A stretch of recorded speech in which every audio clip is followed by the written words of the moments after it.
I am 28 years old and a woman.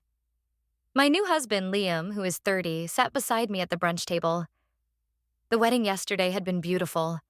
It felt like a perfect start. We were surrounded by his family. My family is gone, so his family was meant to be mine now. I was happy about that. I wanted a big family. I wanted the noise and the love that came with it.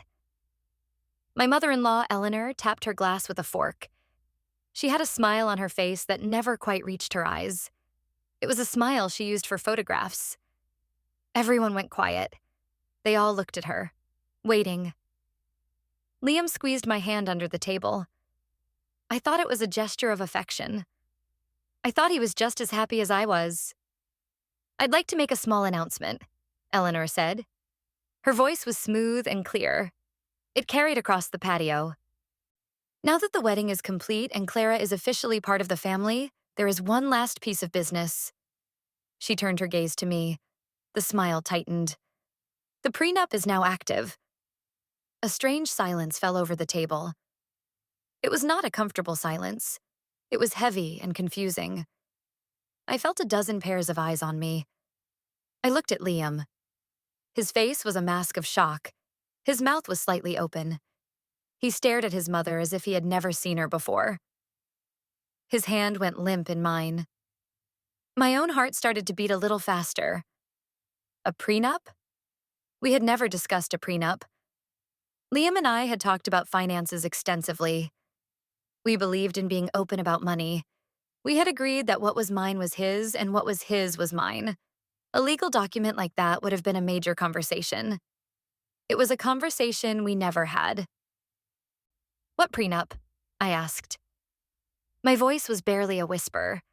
I was looking at Liam, waiting for him to say something, waiting for him to laugh and tell his mother to stop her strange joke. He just kept staring at her. He looked completely stunned. He looked betrayed. For a moment, my fear for myself was replaced by a pang of sympathy for him. His own mother was dropping this bomb on him, on us, in front of everyone. It was cruel. Until his expression changed.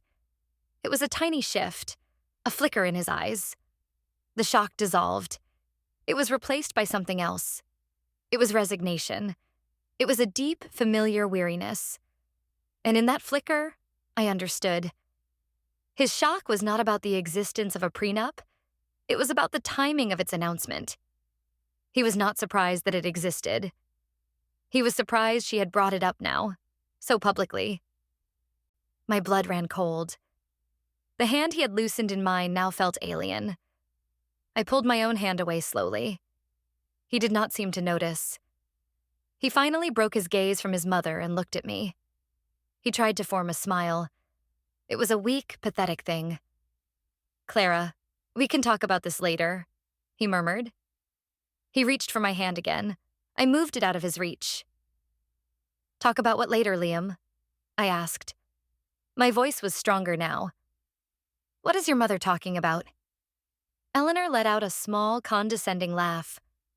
"Oh, it's not a legal document, dear," she said, waving a dismissive hand. "Nothing for your lawyers to worry about. It's more of a family agreement. A charter, if you will. The conditions for being a true part of this family." A charter. The word hung in the air, ugly and menacing. The other family members were now looking down at their plates. They were studying their forks. They were sipping their mimosas. They were doing anything to avoid looking at me. They all knew.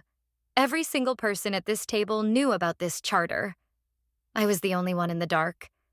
I was the fool in the white dress from yesterday, smiling and dancing, completely oblivious that I was not joining a family. I was being acquired. "I don't understand," I said, looking directly at Eleanor.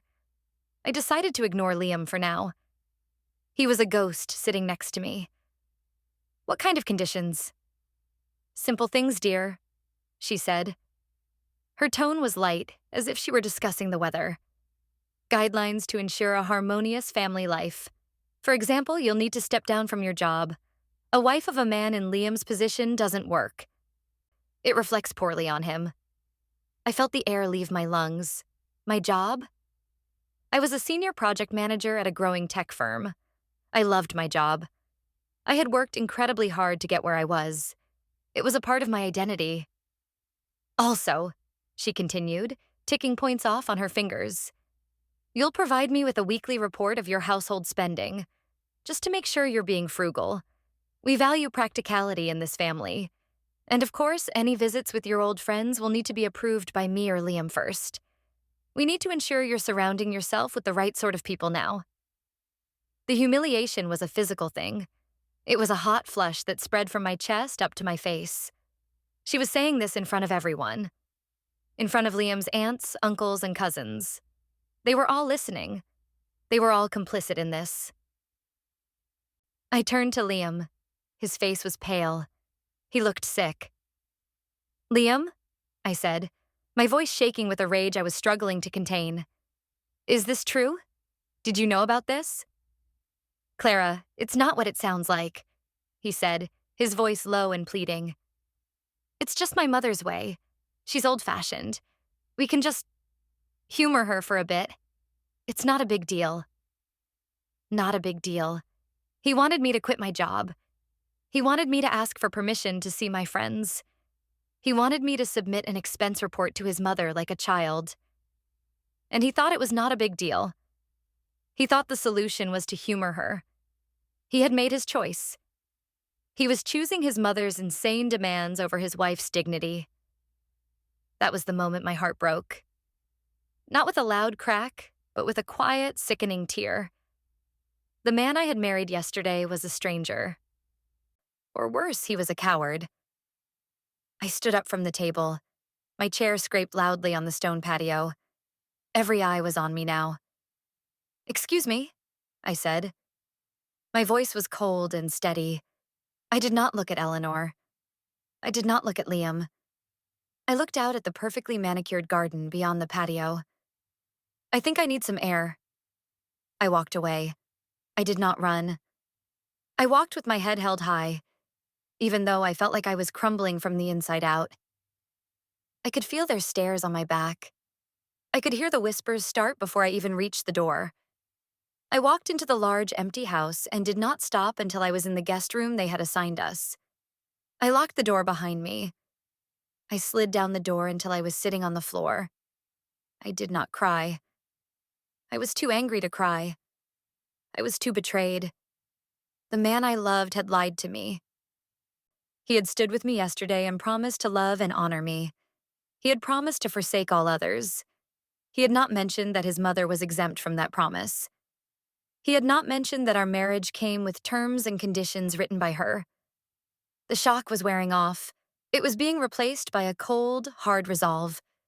They thought I was a meek, compliant little thing they could mold. They thought that because I was an orphan, I was desperate for a family. They thought I would pay any price. They were wrong.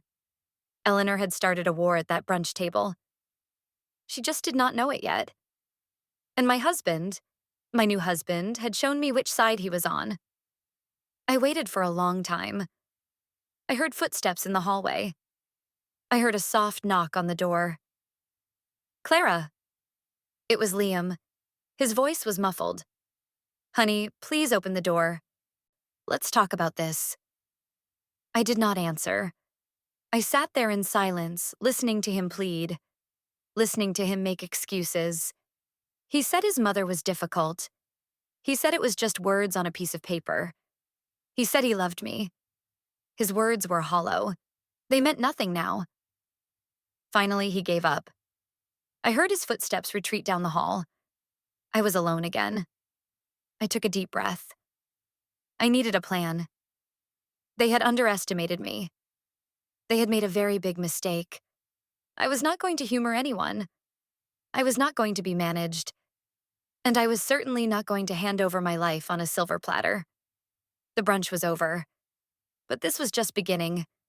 Later that afternoon, when the house had emptied out and the brunch guests had all gone home, Liam came back to the room.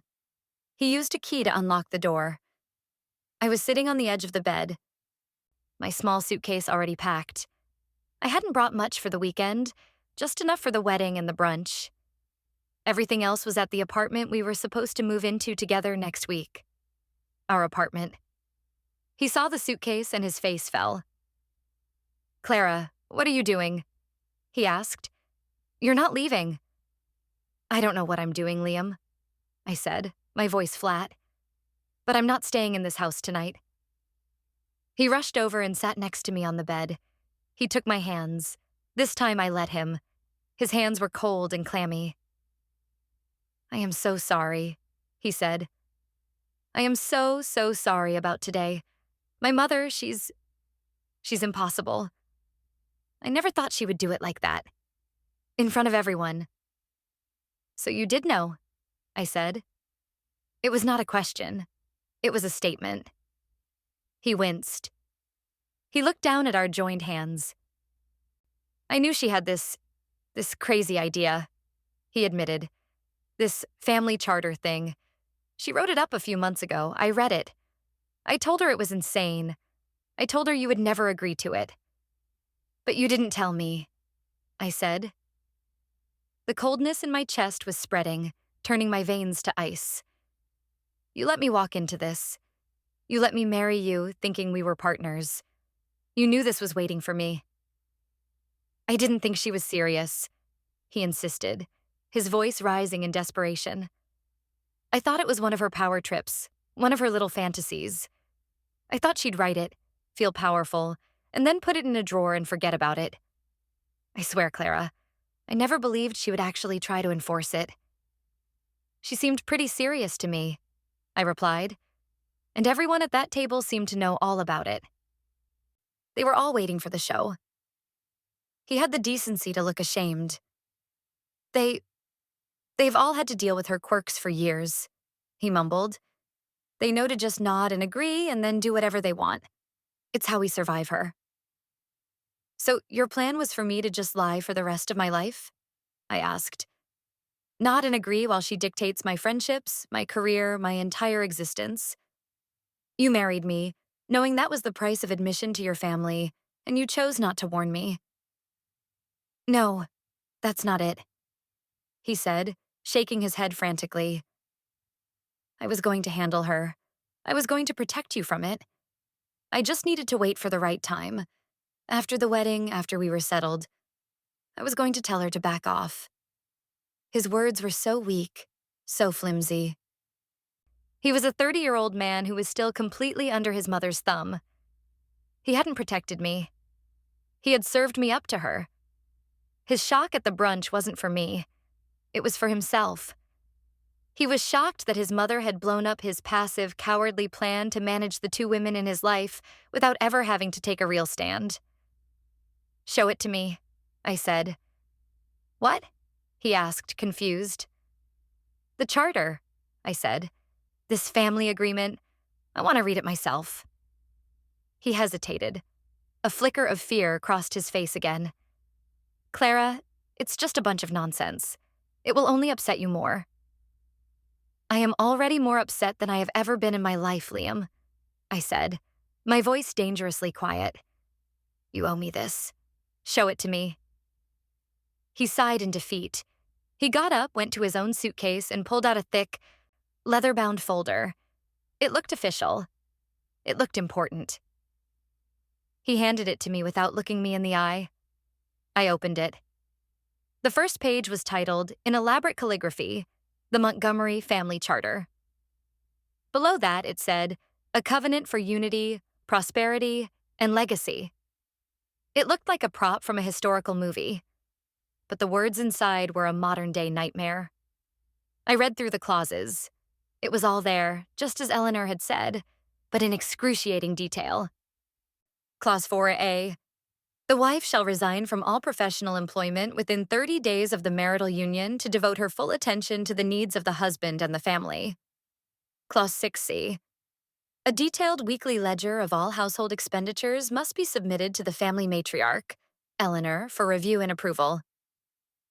Clause 7A. All social engagements with individuals not affiliated with the family must be pre-approved to ensure the maintenance of the family's social standing.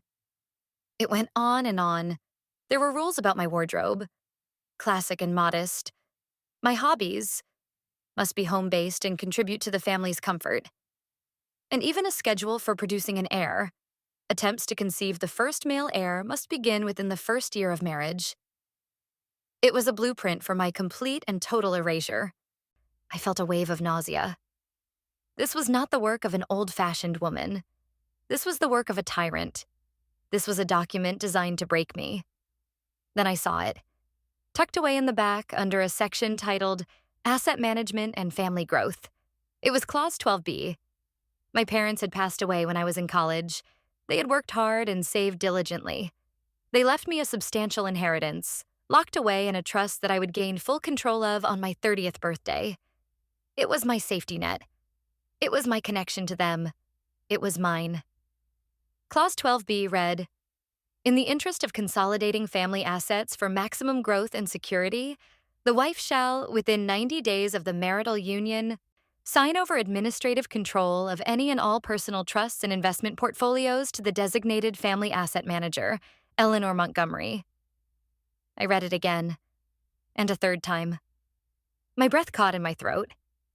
This was it. This was the real reason. The job, the friends, the spending reports. That was all just window dressing.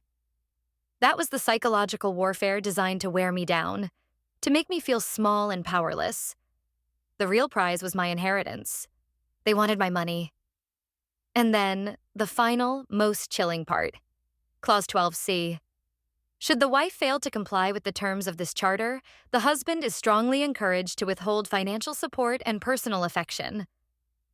The extended family will be instructed to initiate a period of social isolation until such time as the wife sees reason and agrees to full compliance for the good of the family. Withhold affection. Social isolation. This wasn't a charter. It was a hostage note.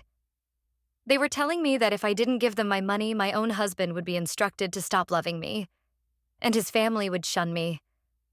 I closed the folder. My hands were shaking, but not from fear anymore. It was rage, a pure, clarifying rage. I looked at Liam. He was watching me, his eyes wide with anxiety. "You read this?" I said. "You read the part about my trust fund?" He swallowed hard. "Clara, I told her that was out of the question. I would never let her touch your money. That's yours." "But you didn't tell me she wanted it," I shot back. "You didn't think that was a relevant piece of information to share with the woman you were about to marry? That your mother had a plan to seize control of my inheritance?" "I was going to handle it," he repeated, his voice cracking. "I just needed time." "Time for what, Liam?" I stood up, the folder in my hand. "Time for her to wear me down? Time for you to withhold affection until I was so broken and alone that I would sign anything to make it stop? Was that the plan?" "No, of course not," he cried, standing up to face me. "I love you." "I don't believe you," I said. And the terrible thing was, I meant it. In the space of a few hours, every ounce of trust I had in him had evaporated. Love doesn't lie by omission. Love doesn't hide a contract for your wife's subjugation. Love doesn't stand by while your mother humiliates the person you're supposed to protect. I picked up my suitcase. "I'm going to a hotel," I said. "I need to think." "Clara, please," he begged, blocking my way to the door. "Don't do this. We just got married. Don't let her ruin this for us. We can fight her together." "Together?" I laughed, a bitter, ugly sound. "It doesn't feel like we're on the same team, Liam. It feels like you're the referee, trying to appease the home team, while I'm the visiting player who didn't even know there was a game." I pushed past him. He didn't try to stop me again. I walked out of the room, down the grand staircase and toward the front door. Eleanor was in the living room. She saw me with my suitcase. She stood up, a triumphant smirk on her face. "Running away so soon, dear?" she asked. "I didn't think you'd give up this easily." I stopped. I turned to face her. "This isn't me giving up," I said, my voice as cold as ice. "This is me declining your offer. You can keep your family. And you can keep your son. I'm not for sale." I turned and walked out the front door, leaving her standing there, the smirk frozen on her face. I didn't look back. I got in my car and drove away, the leather-bound charter sitting on the passenger seat like a venomous snake. The war had begun, and I finally had the enemy's battle plan. The first person I called was my best friend, Sarah. I found a quiet, anonymous hotel downtown, checked in under her name just to be safe, and called her from the sterile, beige room. I could barely get the words out. I told her everything, from the brunch announcement to the horrific details in the charter. There was a long silence on the other end of the line. When she finally spoke, her voice was shaking with anger. "Clara, this is not a family. This is a cult. A greedy, manipulative cult." "I know," I whispered, the reality of it all crashing down on me. "Sarah, what do I do? I just married him." "No," she said firmly. "You married a representative of that cult. The man you thought you were marrying doesn't exist. This is a hostile takeover of your life, not a marriage. You need a lawyer. Not tomorrow, not next week. Tonight." Her words cut through the fog of my grief and rage. She was right. This was no longer a personal drama. It was a calculated attack on my assets and my autonomy. Liam's pleading and his mother's cruelty were just tactics in a larger strategy. "You're right," I said, my resolve hardening. He kept saying he would handle it, that he would protect me. "He didn't, Clara," Sarah said gently. "He lied. He hid the single most important fact about the life you were entering. He's not your protector. He's their agent. He's compromised." We talked for another hour. Sarah let me vent, let me cry a little, but she kept steering me back to the practical. "You have the charter," she said. "That's evidence. Don't let it out of your sight. Make copies, digital copies. Send one to me right now."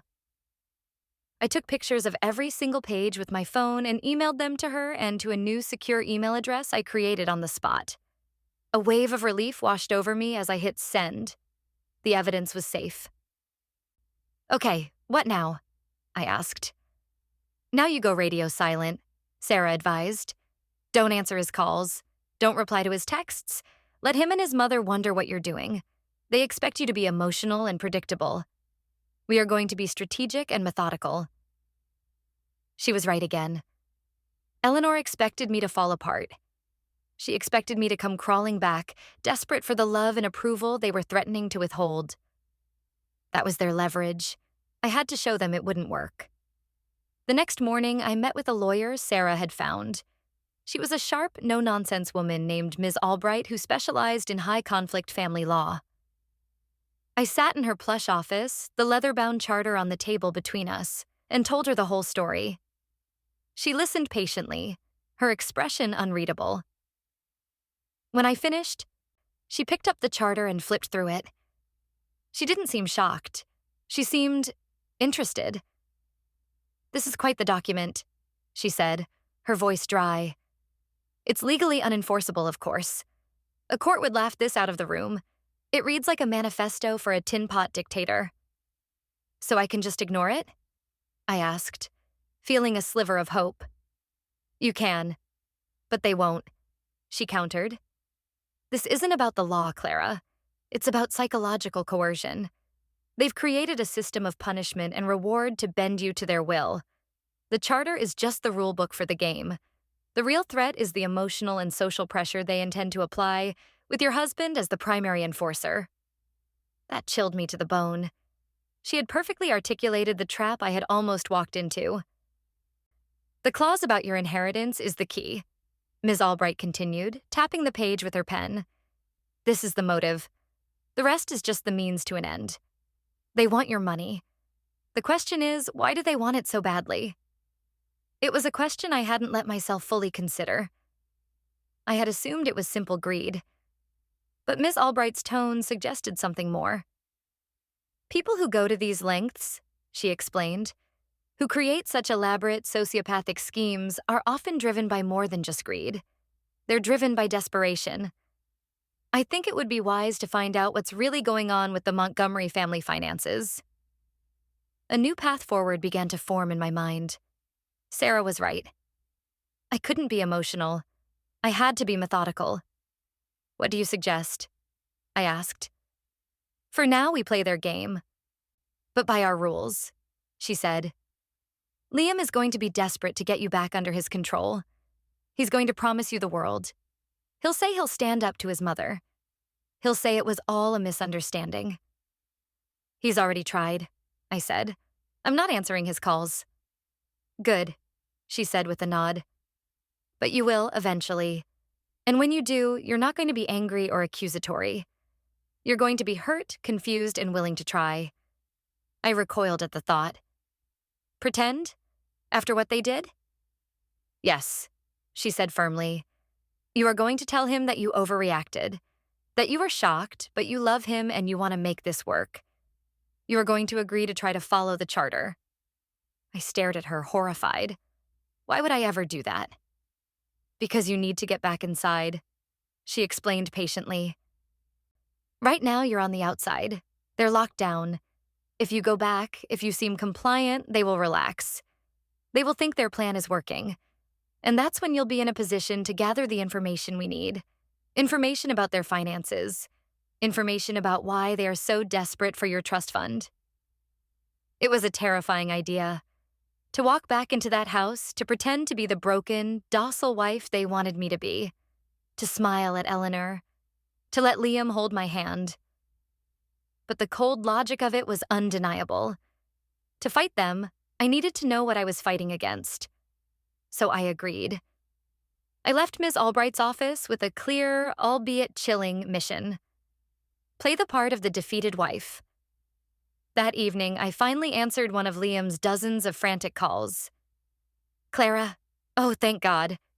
He breathed into the phone, his voice thick with relief. I was so worried. Where are you?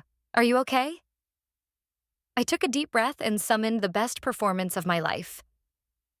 I'm at a hotel, I said, making my voice small and shaky. Liam, I'm so sorry. I shouldn't have run off like that. I was just so shocked.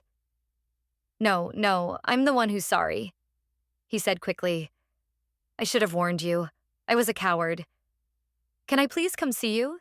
Can we talk? I think I should come back, I said, the words tasting like ash in my mouth. We're married, Liam. Running away isn't the answer. I want to make this work.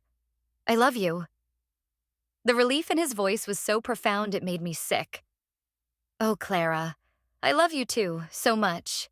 I knew you'd understand. We can figure this out together. I promise. He didn't say, we can fight this together. He said, we can figure this out. It was a subtle but crucial difference. He wasn't planning on fighting his mother. He was planning on figuring out how to manage me into compliance. I'll come back to the house tomorrow, I said. We can talk about the charter. I'm willing to try.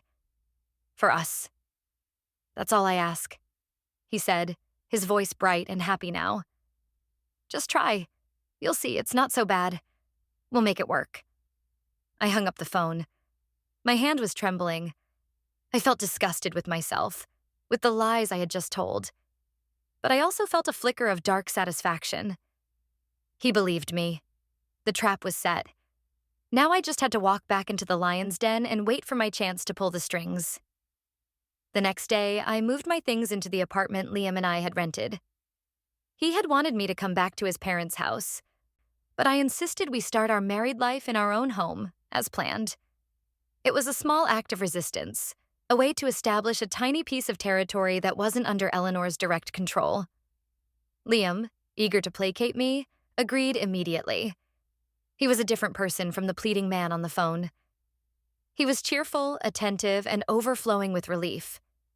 He treated me as if I were a fragile object that might break, showering me with affection and promises. We're going to be so happy here, Clara, he said, wrapping his arms around me in the middle of our new, empty living room. Just you and me. We'll build our own life. I leaned into his embrace, my body stiff. What about your mother? And the charter? I asked, my voice carefully modulated to sound hesitant and worried, not accusatory. He sighed, his good mood deflating slightly. Look, we'll handle it, he said. Let's just take it one step at a time. The first step is you showing her you're willing to be part of the family. A gesture of goodwill. What kind of gesture? I asked. Well, he began, pulling away so he could look at me. The charter says you need to step down from your job. Maybe you could just put in your notice? We don't need the money, and it would make her so happy. It would prove you're serious about this. About us. There it was. The first test. My career, the thing I had poured my heart and soul into for years, reduced to a gesture of goodwill. My rage simmered just below the surface, but I pushed it down. I remembered Ms. Albright's advice. Play the part? I looked at the floor, pretending to consider it. My job. It means a lot to me.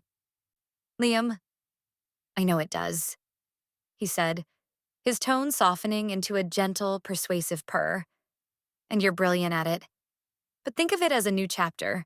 You won't have to deal with the stress, the deadlines. You can focus on us, on making this beautiful apartment a home. And it would get Mom off our backs right from the start. It would be a huge win. He was framing it as a benefit to me, as a way to reduce my stress. It was classic manipulation. He wasn't a fool. He was a skilled negotiator for his mother's agenda. I pretended to mull it over for a long moment. Finally, I looked up at him, a fake, watery smile on my face. Okay, I whispered. If it's that important, I'll do it. I'll write my resignation letter tonight. His face lit up with a triumphant smile. He hugged me tightly, kissing the top of my head. Thank you, he whispered. Thank you, Clara. You don't know what this means. This is going to make everything so much easier. I knew exactly what it meant. It meant I had passed their first loyalty test. It meant they would start to trust me. That night, I did not write a resignation letter. I wrote an email to a trusted colleague explaining that I needed to take an unexpected leave of absence for a family emergency and asking him to cover for me. I told my boss I needed to use my accrued vacation time and sick leave, effective immediately. I created the illusion of quitting without actually severing the tie. It was a lie within a lie. The next part of my plan was to investigate their finances, as Ms. Albright had suggested. Liam was notoriously careless with his personal information. He left his laptop open, his phone on the counter. He used the same simple password for everything. In the past, I had respected his privacy. Now, his carelessness was my opportunity. A few nights later, while he was in the shower, I opened his laptop. My heart pounded in my chest. It felt like a massive betrayal, but I reminded myself of the charter. They had betrayed me first. This was self-preservation. I found what I was looking for in his email. He had a folder labeled Family Business. Inside were dozens of email chains between him and Eleanor. I started with the oldest ones, from nearly a year ago. The early emails were about me. Eleanor was vetting me. She had clearly done a background check. There were comments about my lack of family connections being a significant drawback, but my substantial inheritance being a powerful mitigating factor. They were discussing me like a stock portfolio. Then the tone shifted. Liam started defending me, saying he was falling in love with me. Eleanor's replies were sharp and dismissive. Love is a luxury, Liam. Stability is a necessity. The girl is a means to an end. Do not forget that. I felt sick. A means to an end. As I scrolled closer to the present day, the emails became more focused on the charter. Liam was pushing back, albeit weakly. Mother, these rules are archaic. Clara will never agree to quit her job or report her spending to you. She's a modern woman. Eleanor's reply was swift and brutal. She will agree if you make her. Your position at the company, your future, depends on your ability to manage your wife. If you cannot handle this simple task, I will have to reconsider your suitability for a leadership role. Your brother is looking more capable every day. She was threatening him. She was holding his career hostage. His brother Daniel had always been the golden boy. Liam lived in his shadow. Eleanor was exploiting his deepest insecurity. And then I found the financial documents. Attached to an email from Eleanor to Liam was a series of spreadsheets. They were password protected, but Liam, in his carelessness, had saved the password in a separate text file on his desktop labeled Mom's Passwords. I opened the spreadsheets. They were financial statements for Montgomery Enterprises, the family business. At first glance, they looked fine. Profits were steady, but something felt off. I wasn't an accountant, but the numbers seemed too neat, too perfect. Then I noticed something else. In a separate folder, I found Liam's personal bank statements. I saw the transfers Ms. Albright had predicted we might find. Large, regular payments from Montgomery Enterprises to Liam's personal account. They were labeled consulting fees. But Liam didn't consult for the family business. He was a salaried vice president. These payments were on top of his salary. They totaled nearly $200,000 over the past year. Why was Eleanor secretly paying her own son so much money? I quickly took photos of the emails, the spreadsheets, and the bank statements with my phone. I sent them all to the secure email address and to Ms. Albright, with the subject line, Phase 2. When Liam got out of the shower, I was sitting on the couch pretending to read a book. My mind was reeling. This was bigger than just a controlling mother and a weak son. This was a conspiracy, and it was starting to smell like a crime. A few days later, I staged the next part of my performance. I told Liam I was ready to have dinner with his mother. I want to show her I'm making an effort, I said meekly. I want to apologize for my behavior at the brunch. He was overjoyed. That's a fantastic idea, Clara. She'll be so pleased. He didn't know that Ms. Albright had prepped me for this dinner for hours. It was a reconnaissance mission. We went to his parents' house. Eleanor greeted me at the door with a cool, assessing gaze. Her eyes flickered with triumph when she saw me. She thought she had won. Clara, she said, her voice dripping with false warmth. I'm so glad you came to your senses. I'm sorry for my outburst, Eleanor, I said, my voice soft. I was just overwhelmed. I'm ready to be a proper part of this family. The lie felt slick and oily on my tongue. During dinner, I played the part of the dutiful, penitent daughter-in-law. I praised Eleanor's cooking. I asked for her advice on decorating our apartment. I mentioned that I had submitted my resignation, and I watched as a genuine smile finally touched her eyes. Liam's father, Arthur, was there. He was a quiet, stoic man who usually stayed out of Eleanor's dramas. He seemed pleased to see me, patting my hand and telling me he was happy to have me in the family. He seemed oblivious to the dark undercurrents his wife had created. Or perhaps he just chose to be. Toward the end of the meal, I made my move. Eleanor, I began. Liam and I were talking, and since I won't be working anymore, I'll have a lot of time on my hands. I was thinking, I'd love to learn more about the family business. Maybe I could help out in the office, just with some simple administrative things, to feel useful. It was a gamble. I was counting on her arrogance. Eleanor looked at Liam, who gave a slight, encouraging nod. She then turned back to me. Her eyes narrowed in thought. She was weighing the risks. Having me in the office could be dangerous, but the offer itself was a powerful symbol of my submission. It showed I was willing to place myself directly under her authority.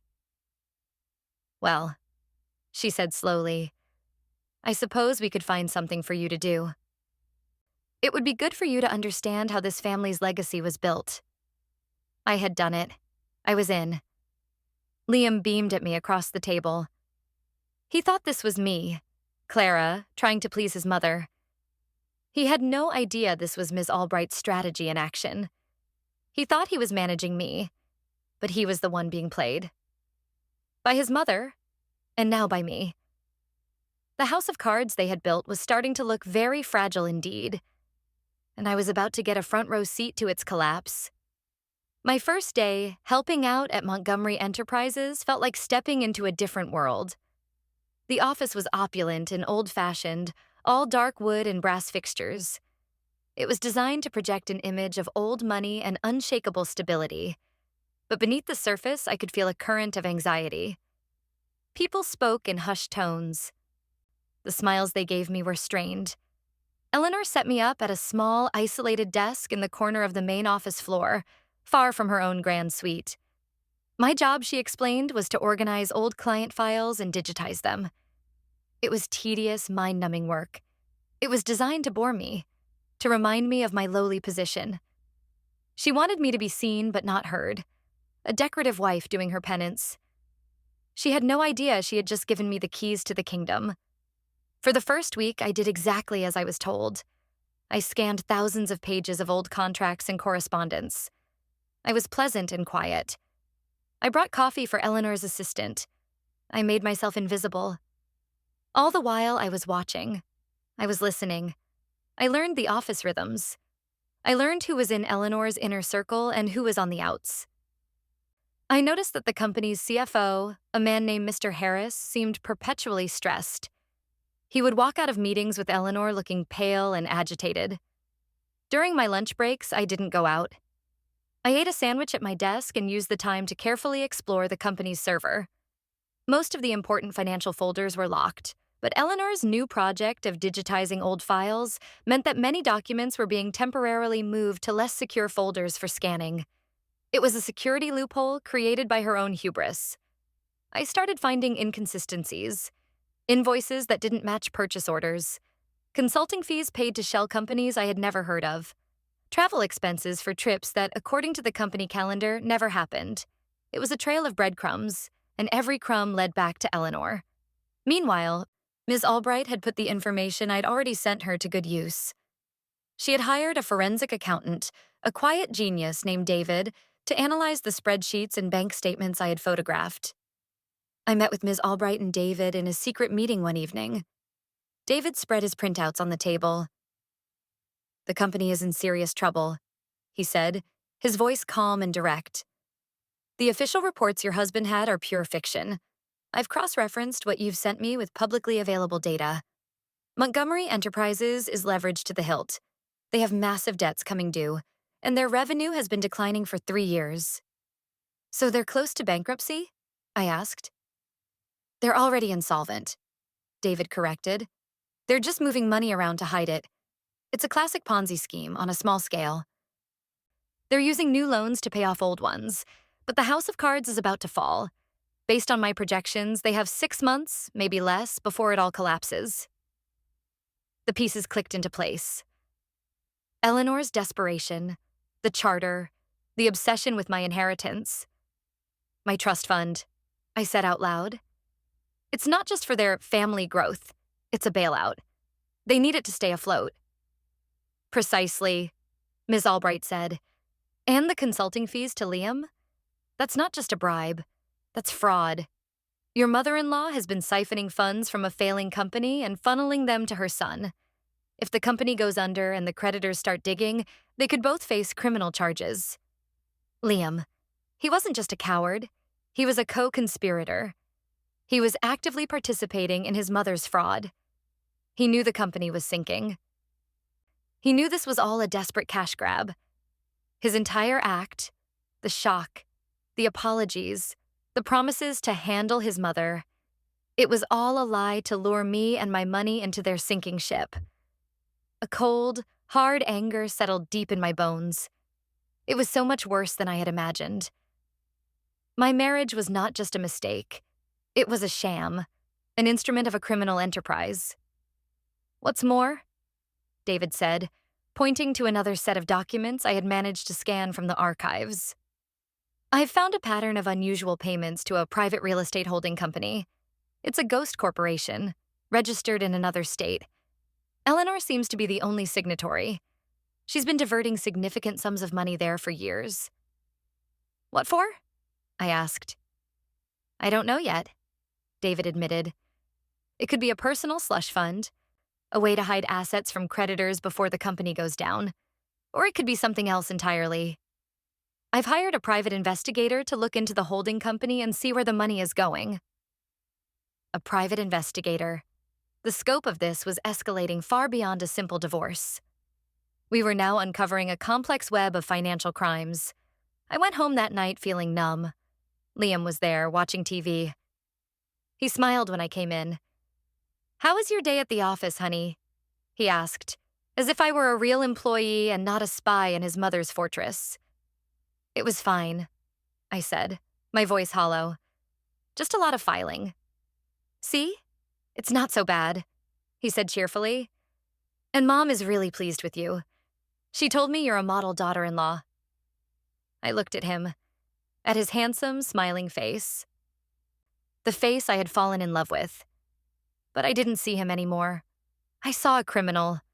A man who had looked me in the eyes and sworn to love me while planning to steal from me to cover up his own fraud. I felt a sudden, intense urge to confront him, to throw the forensic accountant's report in his face and watch his world crumble. But I held back. Ms. Albright's voice echoed in my head. "Not yet. We need all the pieces. We need undeniable leverage." So I smiled back. A brittle, empty smile. "I'm glad she's happy," I said. The next day at the office, I got bolder. I told Eleanor's assistant that I had finished the archiving project for one of the departments. I asked what I should work on next.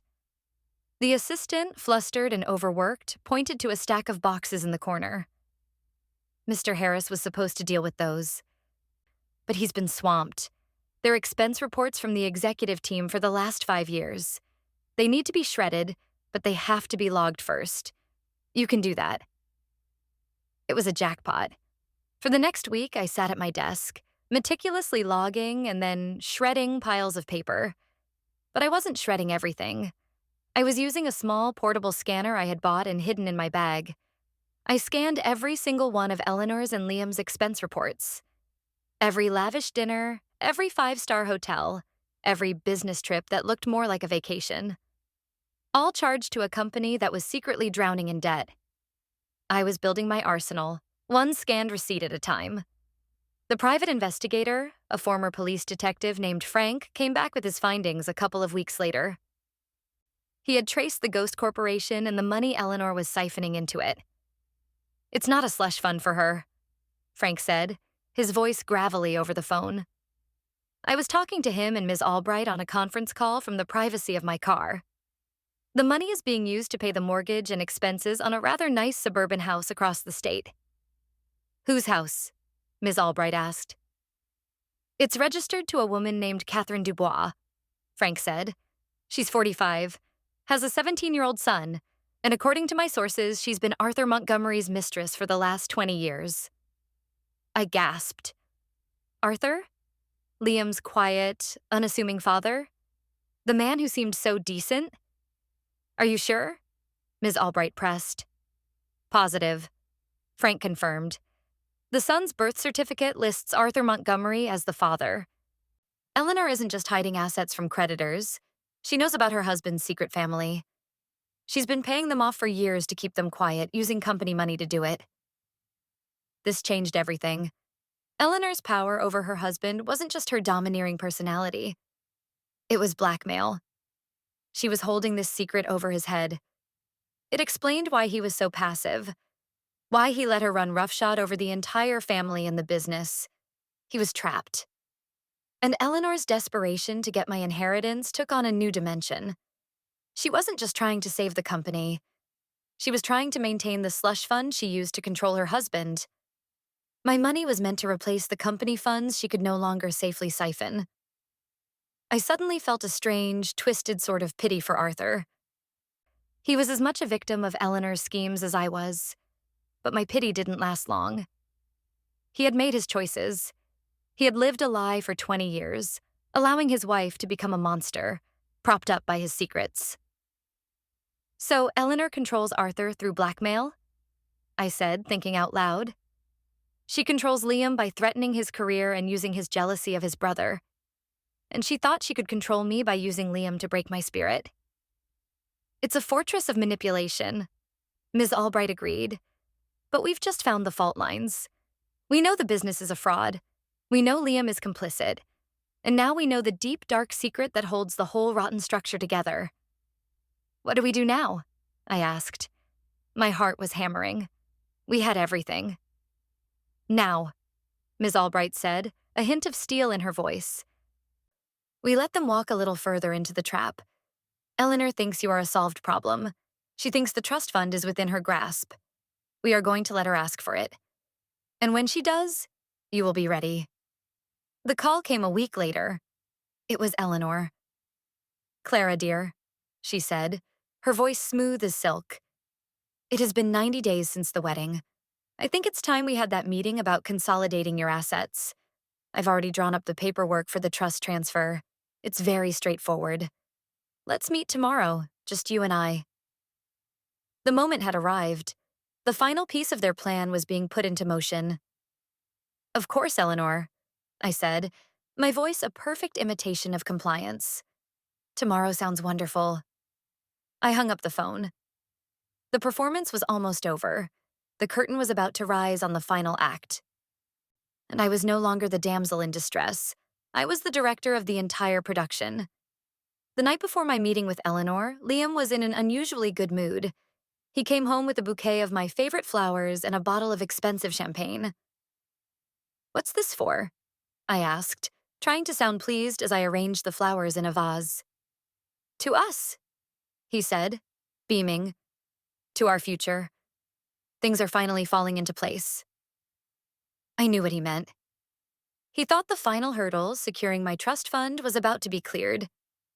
He believed their long, manipulative game was won. The thought made me want to smash the vase against the wall. Instead, I forced a smile. What do you mean? I asked, feigning innocence. Well, you're meeting with Mom tomorrow, he said, lowering his voice conspiratorially, as if we were partners in a delightful secret. Once that's done, she'll finally relax. The pressure will be off. It'll just be you and me. All that charter nonsense will just fade away. I promise. It was the most blatant lie he had ever told me. He was trying to sell me the fantasy that giving up my financial independence was the key to my freedom. He was treating me like an idiot. I hope so, I said, my voice a soft murmur. I really do. He popped the cork on the champagne and poured 2 glasses. He handed one to me, his eyes shining. A toast, he said, to the Montgomery family, and to its newest, most wonderful member. I raised my glass. I could smell the fraud, the deceit, the ruin in its bubbles. I clinked my glass against his. To the Montgomery family, I repeated. I took a small sip and let the bitter liquid slide down my throat. It tasted like ashes. That night, I barely slept. I lay beside the man who had so thoroughly betrayed me, my mind racing. I went over the plan with Ms. Albright one last time in my head. Every piece of evidence was organized. The forensic accountant's report, the copies of the fraudulent invoices, the PI's file on Arthur's secret family. It was all loaded onto a tablet, protected and ready. Ms. Albright had advised me against a direct confrontation at the office. She'll be on her home turf, in a position of power. She could have you escorted out and shred the evidence. Instead, she had proposed a different stage, a more personal, more devastating one. The next morning, I called Eleanor. Eleanor, I'm so sorry, I said, injecting a note of panic into my voice.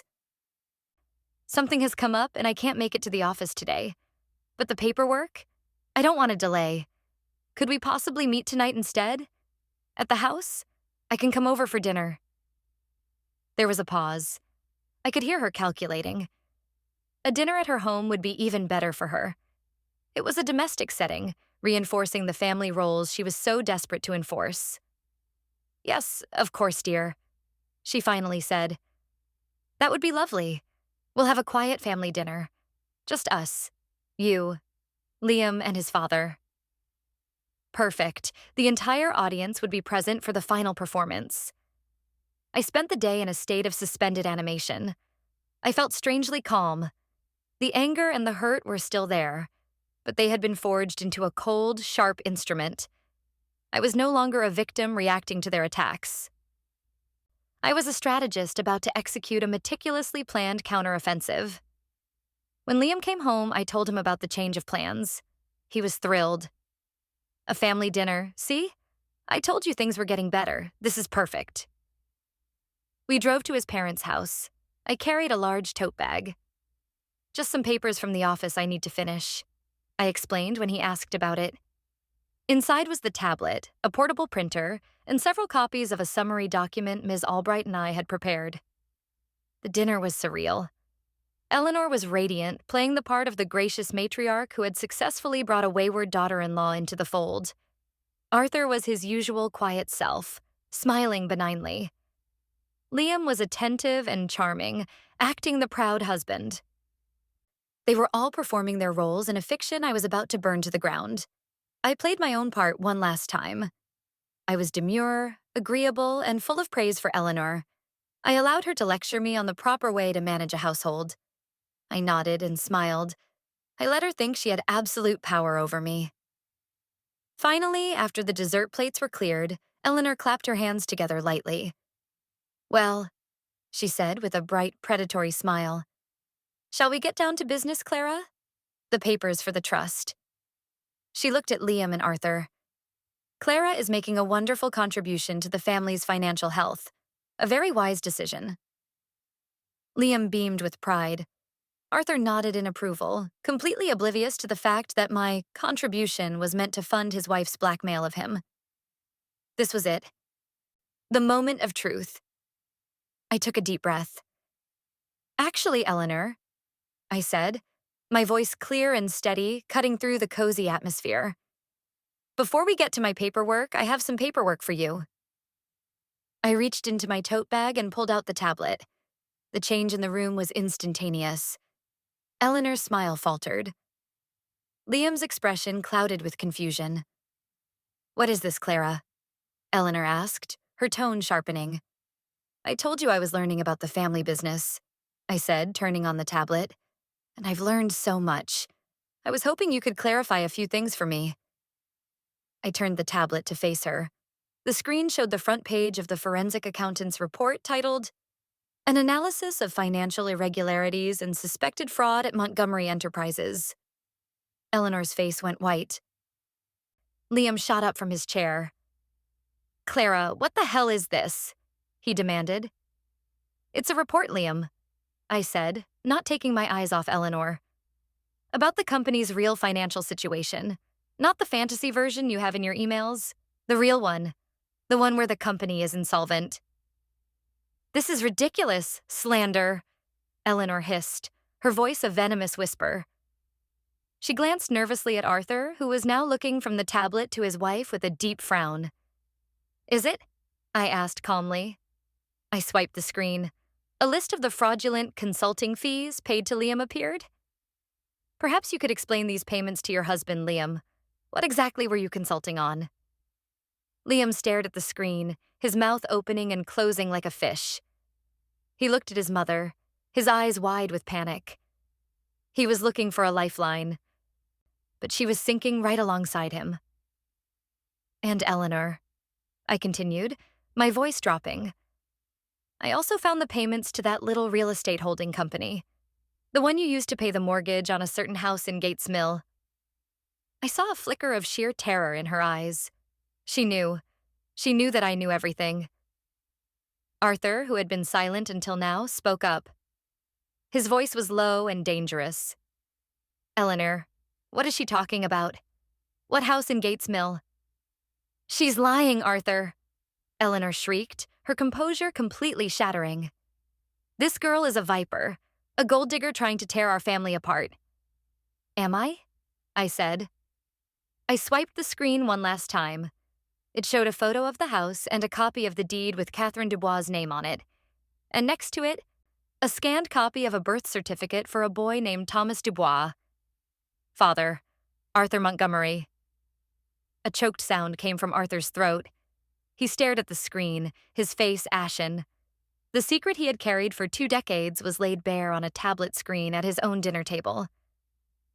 "You knew," he whispered, looking at Eleanor. It wasn't a question. "You've known all this time." Eleanor's face contorted with rage. She turned on me. "You have ruined everything." "No," I said, finally standing up. I felt a strange sense of calm, of power. "You ruined everything when you decided my life and my inheritance were your personal tools. You ruined everything when you built this family on a foundation of lies, blackmail, and fraud." I looked at Liam. He was slumped in his chair, his head in his hands. He was broken. "And you," I said to him, my voice devoid of any emotion but contempt. "You went along with it. You were willing to sacrifice me to save yourself. You don't love me. You love what I could do for you." The room was silent except for Eleanor's ragged breathing and Arthur's stunned silence. "The charter," I said, pulling the leather-bound folder from my bag and tossing it onto the table. "It says I'm supposed to sign over my trust. That's not going to happen. Instead, here is my offer." They all looked at me. I was in complete control. "Option 1, I said, my voice cold and hard. "You grant me an annulment citing fraud. You will not contest it. Liam will sign a statement prepared by my lawyer admitting that the marriage was a fraudulent scheme to access my assets. In return, this," I gestured to the tablet, "all of this evidence stays private. I walk away, and you are left to deal with the wreckage of your company and your family on your own." I paused, letting the weight of that sink in. "Option 2, I continued, "is that you refuse. And tomorrow morning, this entire report, including the evidence of your affair, Arthur, and your complicity in the fraud, Liam, gets sent to the SEC, the IRS, and the board of directors of your company. It also gets sent to a few select journalists I know who would love a story about a prominent family's spectacular implosion." Eleanor stared at me, her face a mask of pure hatred. She had been so used to being the one holding all the cards, she couldn't comprehend that she had just lost everything. "You wouldn't dare," she whispered. "Try me," I said. My voice was calm. I was not bluffing. I was ready to burn it all down. I had nothing left to lose. My marriage was a lie. The family I had hoped for was a nest of vipers. Arthur finally looked up. He looked old and defeated. He looked at his wife, at his son, and then at me. There was a flicker of something in his eyes. Not respect, exactly, but understanding. He understood power, and he knew that in this room, at this moment, I held all of it. "She gets the annulment," he said, his voice raspy. He didn't look at Eleanor. He looked at Liam. "You will sign whatever her lawyer puts in front of you. Is that clear?" Liam, without looking up, gave a slight, jerky nod. Eleanor let out a strangled sob. It was the sound of a queen being dethroned, the sound of her entire world, built on secrets and control, shattering into a million pieces. I picked up my bag. "My lawyer will be in touch with yours tomorrow," I said to Arthur. I didn't say goodbye. I didn't look at any of them again. I walked out of the dining room, through the grand foyer, and out the front door into the cool night air. I got into my car and drove away. I didn't feel triumphant. I didn't feel happy. I felt empty. But it was a clean, quiet emptiness. The space that had been filled with lies and betrayal was finally clear. I had lost a husband and a family, but I had saved myself. The war was over. And I had won. The aftermath was swift and brutal, a controlled demolition of the Montgomery family's life. The day after the dinner, Ms. Albright sent the annulment papers and Liam's prepared confession to Arthur's lawyer. There was no resistance. The documents were signed and returned within hours. Liam's confession was a masterpiece of legal precision.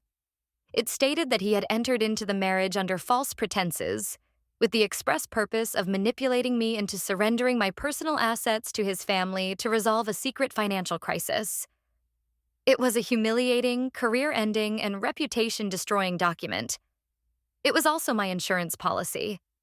Ms. Albright filed for the annulment immediately. Because of the uncontested confession of fraud, the court processed it quickly.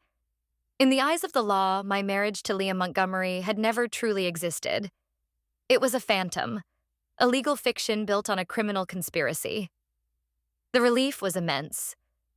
I was not a divorcee. I was simply free. The first real conversation I had with Liam after that night was a week later. He called me from a blocked number.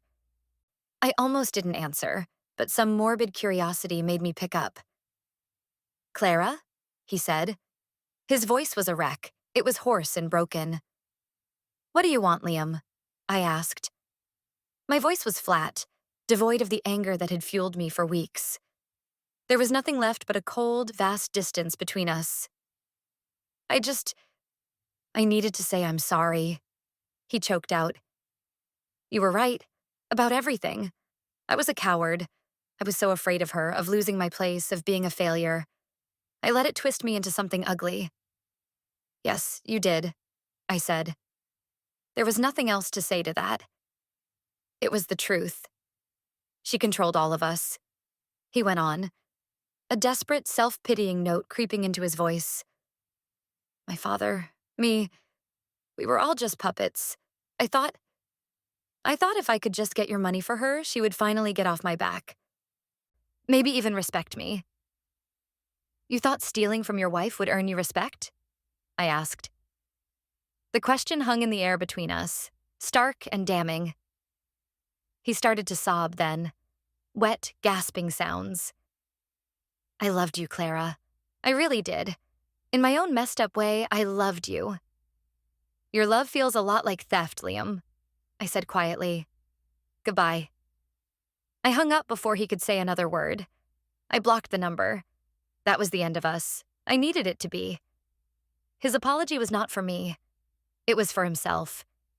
He was mourning his own lost integrity, and I had no interest in being his confessor. The fallout for Eleanor was even more catastrophic. Arthur, finally liberated from her decades-long blackmail, acted with a decisiveness I never would have expected from him. He immediately separated from Eleanor and initiated divorce proceedings. But he didn't just leave her. He used his power as the majority shareholder, a power he had apparently long abdicated to her out of fear, to call an emergency board meeting. I heard about what happened next from a former colleague at Montgomery Enterprises, who called me to gossip, thrilled by the drama. Arthur had presented the board with the real financial statements, the ones David the accountant had helped me understand. He exposed the years of Eleanor's mismanagement and fraud. He didn't mention the part about her blackmailing him. That was a secret he took with him. But he revealed enough to have her immediately and unanimously removed from her position as CEO and from the board of directors. She was publicly disgraced. The company, to save itself, had to issue a press release about financial irregularities under the former leadership. Her name was mud in the business community she had so desperately wanted to dominate. The divorce was brutal. Arthur, holding the affair and the blackmail over her head now, gave her nothing more than the law absolutely required. She lost the grand house, the status, the power. She who had tried to write a charter to control every aspect of my life now had no control over her own. Liam was also fired. The consulting fees were undeniable proof of his complicity. Arthur, in a bid to appear clean, cut him loose without a second thought. I heard he moved into a small, rented apartment, a pariah to the family he had tried so hard to please. A few weeks later, I was having coffee with Sarah. It was the first time I had felt genuinely light and happy in months. "So, it's really over?" she asked, her eyes wide as I finished recounting the final details. "It's over," I confirmed, taking a sip of my latte. "Annulment is final. Eleanor is out. Liam is out. The family charter is probably in an evidence locker somewhere." Sarah shook her head in disbelief. "Wow, you didn't just dodge a bullet, Clara. You dismantled the entire gun. And the factory that made it." I laughed. A real, genuine laugh. "I had good help," I said, thinking of Ms. Albright, David, and Frank. They thought I was alone. They thought that because I didn't have a family of my own, I was weak and defenseless. "And what they didn't realize," Sarah said, smiling, "is that you can choose your own family. A family of smart, Ruthless professionals who will help you burn your enemies to the ground. We clinked our coffee cups together. It felt better than any champagne toast. My final loose end was Arthur. A month after the annulment, I received a handwritten letter, delivered by courier. It was from him. I opened it with a sense of trepidation. Clara, it began. There are no words to properly apologize for what my family put you through. My weakness and my secrets allowed a terrible thing to happen, and you were the one who paid the price for it. I know you have no reason to believe this, but I am truly sorry. You did not destroy my family. You exposed the truth of what it had become. You were the catalyst for a change that was decades overdue. In a strange way, you have given me a second chance to be an honorable man. I have taken steps to rectify the company's finances.